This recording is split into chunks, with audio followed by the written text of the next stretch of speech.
Michel, on voit le raidissement, l'agacement de l'exécutif et de l'autre côté, cette mobilisation populaire, ce succès des manifestations à l'ancienne, j'oserais dire, ça signifie quoi? Ça symbolise quoi pour vous?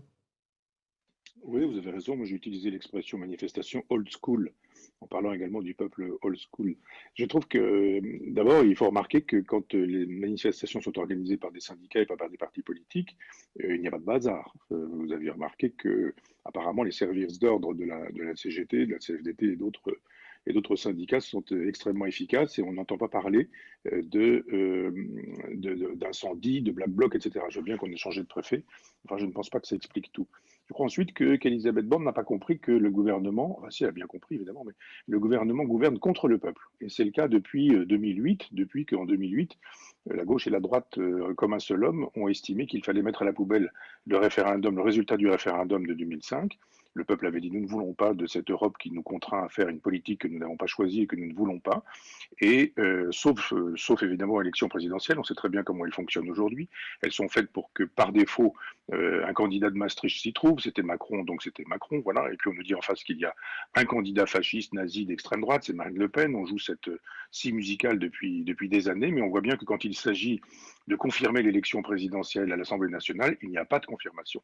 C'est-à-dire que le fait qu'Emmanuel Macron ne dispose pas d'une Assemblée nationale à sa main, fait la démonstration qu'il n'est pas légitime, que sa légitimité n'est que partielle. Quand il y a des sondages, il ne faut pas diriger avec les sondages, bien sûr, il ne faut pas gouverner avec les sondages. Enfin, quand il y a des sondages qui nous font savoir qu'une majorité de Français est contre cette réforme, quand il y a un monde incroyable, il semblerait que depuis 2010, il n'y ait pas eu autant de monde dans les rues, et à un moment donné, on ne gouverne pas contre le peuple, on ne force pas le peuple, on ne tord pas le bras au peuple, on écoute le peuple. Et puis, ça reste quand même la définition de la démocratie jusqu'à ce jour.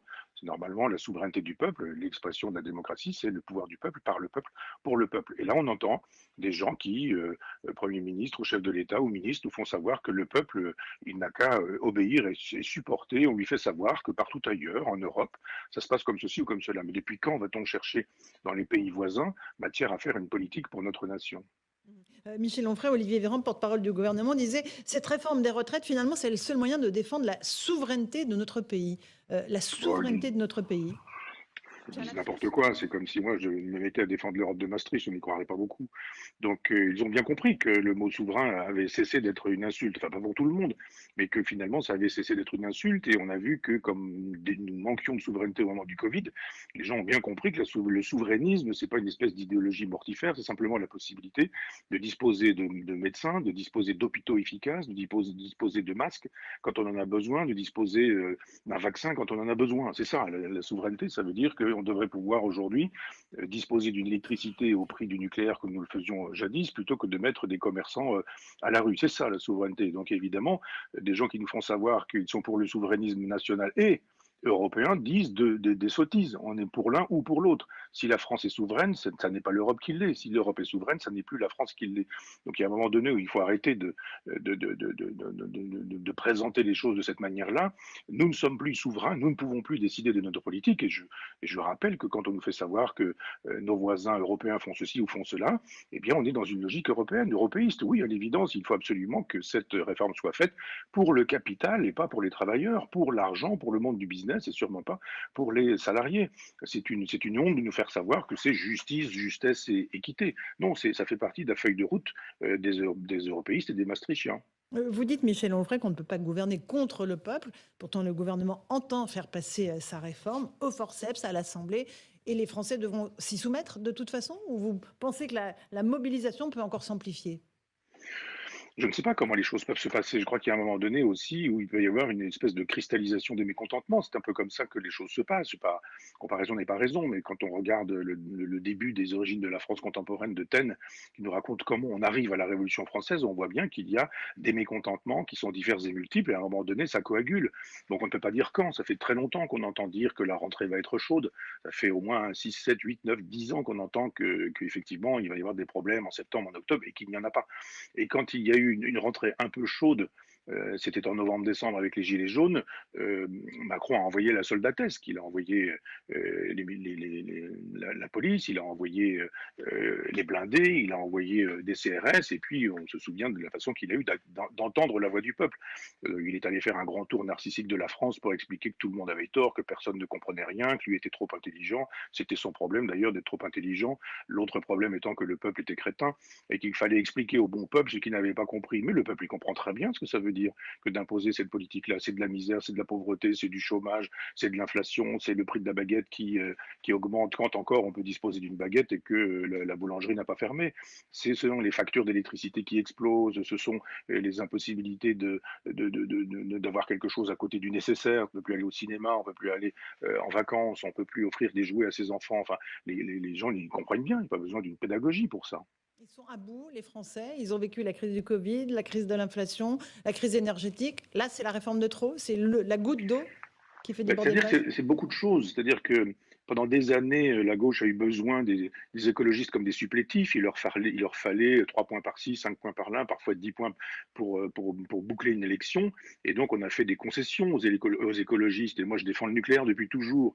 Donc, ça me fait marrer de voir des écologistes aujourd'hui comme Brice Lalonde. J'ai vu réapparaître Brice Lalonde qui nous faisait savoir, après avoir passé sa vie à critiquer le nucléaire, que le nucléaire, c'était désormais fantastique. Donc, les pauvres boulangers ou les pauvres commerçants qui ont des factures terribles d'électricité paient cette politique-là, qui n'était pas une politique nationale, qui était une politique de destruction de la souveraineté économique française. Et on voit bien effectivement que quand on aurait besoin d'être souverain, que ce soit pour les masques, les médicaments ou les vaccins, ou alors pour le coup pour l'électricité, nous ne sommes plus souverains. Et que les guerres que nous soutenons, la guerre des États-Unis contre la Russie, avec l'Ukraine comme prétexte, ces guerres que nous soutenons produisent des effets dans la réalité des gens au quotidien, que ce soit l'inflation, que ce soit le prix de l'essence, que ce soit le prix de l'électricité, l'impossibilité de se chauffer, les invitations à porter des pulls et à baisser le chauffage dans sa maison. Mais enfin, on rêve ou quoi? Le chef de l'État a été élu pour demander aux Français de mettre un deuxième pull et de chauffer à 18 ou 19 degrés. Qu'est-ce que c'est que cette France qui a perdu sa souveraineté au point que nous soyons obligés aujourd'hui de faire des publicités, des campagnes de publicité pour nous dire qu'il faut baisser l'électricité, qu'il faut couper le chauffage, qu'il faut, etc., etc. Enfin, tout le monde se souvient de ces invitations-là. Donc oui, il y a une espèce d'énervement généralisé parce que Macron a eu 5 ans pour lui, il a encore 5 ans pour lui et il ne fait que détricoter ce qui aura pu être social ou ce qui fonctionnait dans le pays. On continue à parler des retraites. On va écouter deux témoignages, si vous le voulez bien. D'abord, une femme qui comprend bien ce qu'elle a à perdre dans cette réforme, malgré ce que dit la Première ministre. Et puis un pompier qui, lui aussi, dit non à cette réforme qu'il juge injuste. Écoutez-les tous les deux et on en débat ensuite. Cette réforme ne me permettra pas de partir plus tôt et ne me protège pas du tout comme on essaye de nous le dire. Et surtout, moi, ce qui me motive, c'est que c'est un vrai changement de modèle social. Ça veut dire que je ne pourrais pas avoir d'activité associative, ça veut dire que je ne pourrais pas garder mes petits-enfants si jamais j'en ai. Ça veut dire que tout ce que les retraités apportent, eh ben, je ne pourrais pas l'apporter avant d'avoir 70 ans. Donc moi, c'est surtout pour ça que je me bats. Ils vont maintenir leur cap en fait. Ils vont maintenir leur cap malgré tout. Vous voyez que les gens ne sont pas contents, sont dehors, ils crèvent la faim. Il y a des problèmes partout dans toutes les institutions. On est en manque de moyens chez les pompiers, dans les hôpitaux, dans la police, même dans la gendarmerie, dans l'éducation nationale. Tout le système croule en fait. Aujourd'hui, nous, on a décidé de venir défiler pour les retraites, pour nous, par solidarité pour tout le monde, mais aussi parce qu'il y a un ras-le-bol général aussi. Il y a un ras-le-bol général. Voilà pour ces témoignages montés par Marie-Lise Chevalier. Michel Onfray, quand on entend à la fois un pompier et une mère de famille qui ont le même discours, c'est qu'il se passe quelque chose dans le pays. Oui, mais vous savez, vous auriez pu monter encore d'autres interventions parce que moi, quand j'entends des gens parler, quels qu'ils soient, que ce soit des chauffeurs de taxi, mais on dit plus des instituteurs ou des institutrices, des professeurs des écoles, tout le monde est mécontent quand les gens viennent me voir dans le train, me reconnaissent et que nous parlons, les contrôleurs, personne n'est content, personne n'est heureux de la façon dont ça se passe actuellement. Je ne connais pas une catégorie sociale qui puisse, sauf peut-être, je ne sais pas, les banquiers, les traders, sans que ce soit des catégories sociales qu'on puisse intégrer dans une réflexion ici, mais qui soient heureux. Les gens qui font de l'argent avec l'argent, des gens qui font du business, oui, ceux-là, ils sont probablement heureux.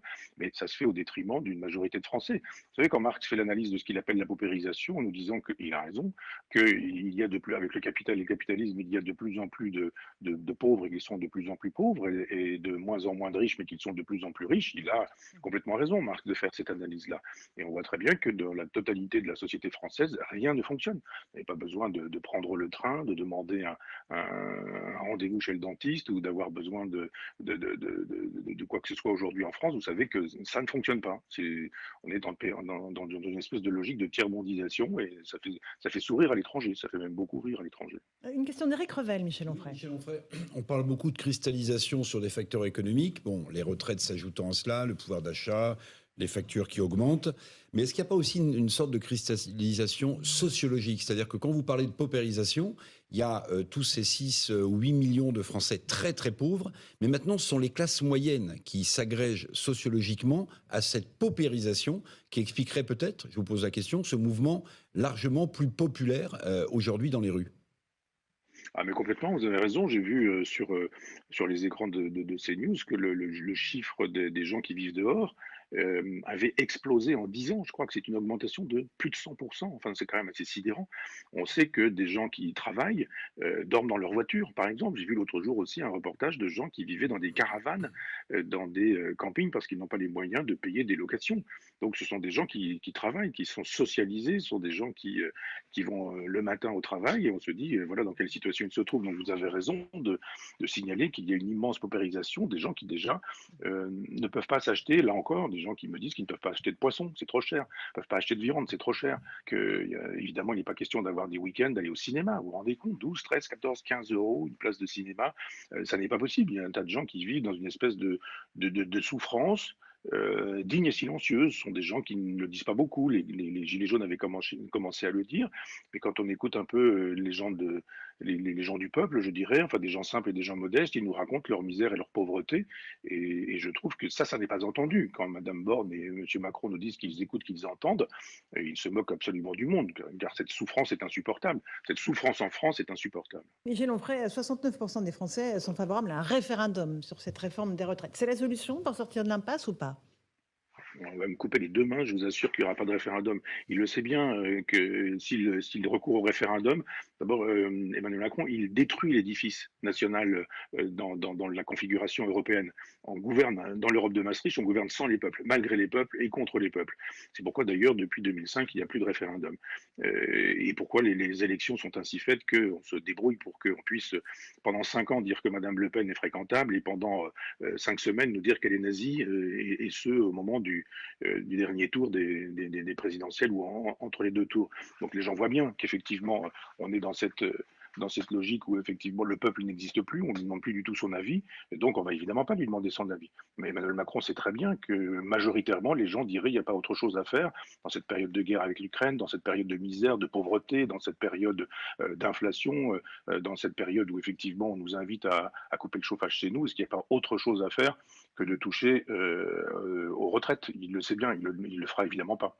Geoffroy Lejeune, une question peut-être à Moi, Michel Onfray. je souscris évidemment à l'analyse sur le référendum. La question que je voulais vous poser, c'est est-ce que, puisque vous excluez cette option de référendum, et pour être lecteur de Front Populaire, je sais que vous cherchez, vous, des solutions pour que la souveraineté populaire puisse s'exercer, que le peuple puisse reprendre le pouvoir. En fait, est-ce que vous croyez davantage à une solution démocratique à terme, et si oui, laquelle, ou à une explosion? Parce qu'on voit bien que là, on va vers quelque chose, un bras de fer, si vous voulez, entre le gouvernement et l'opinion qui est perdu d'avance pour le gouvernement.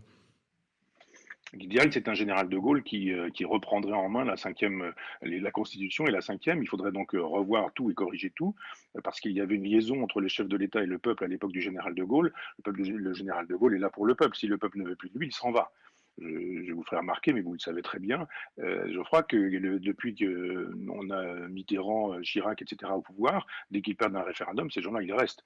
Dès qu'ils perdent une élection, ils restent aussi. Le général de Gaulle dissout l'Assemblée nationale en 68, et il fait des élections, il gagne ces élections, il trouve que ce sont les élections de la peur, il demande un référendum parce qu'il veut une confirmation. C'est-à-dire le général de Gaulle, il demandait que le peuple dise 2 fois de rester. Et la politique politicienne l'a mis à la porte, mais on voit bien aujourd'hui que ça n'est plus du tout le cas. Alors, l'hypothèse d'un homme qui serait gaulliste et gaulien, ou d'une femme, entendons bien, je l'écarte, je ne crois pas à l'homme providentiel. Je pense qu'il y a une deuxième solution qui pourrait être une espèce de révolution girondine, qui ne se ferait pas avec le sang, à l'évidence, et qui ne se ferait pas avec les faux et les pics au bout des têtes. Je vois bien que c'est une espèce de fantasme chez les mélanchoniens ou les mélanchonistes ces temps-ci. Et on pourrait évidemment imaginer une France qui serait girondine. C'est-à-dire, on pourrait redonner du pouvoir aux provinces, on pourrait redonner du pouvoir aux gens qui décideraient avec des référendums d'initiative locale. On pourrait imaginer que le principe de Proudhon, c'est-à-dire une espèce d'autogestion généralisée, ce pourquoi je me bats depuis des années, c'est mon socialisme libertaire à moi, qui passe pour un fascisme et un nazisme évidemment chez les socialistes jacobins qui défendent de Bruxelles comme capitale de la France. Moi, je pense qu'il y a une révolution politique à faire qui permettrait au peuple de dire mais c'est vous qui êtes le souverain, comme on dit. Le souverain, c'est le peuple. Et il faut qu'on puisse retrouver des formes politiques. Les gens ne vont plus voter parce qu'on se moque de leur vote, mais ils sont en désir d'un vote qui prendrait en considération leur avis.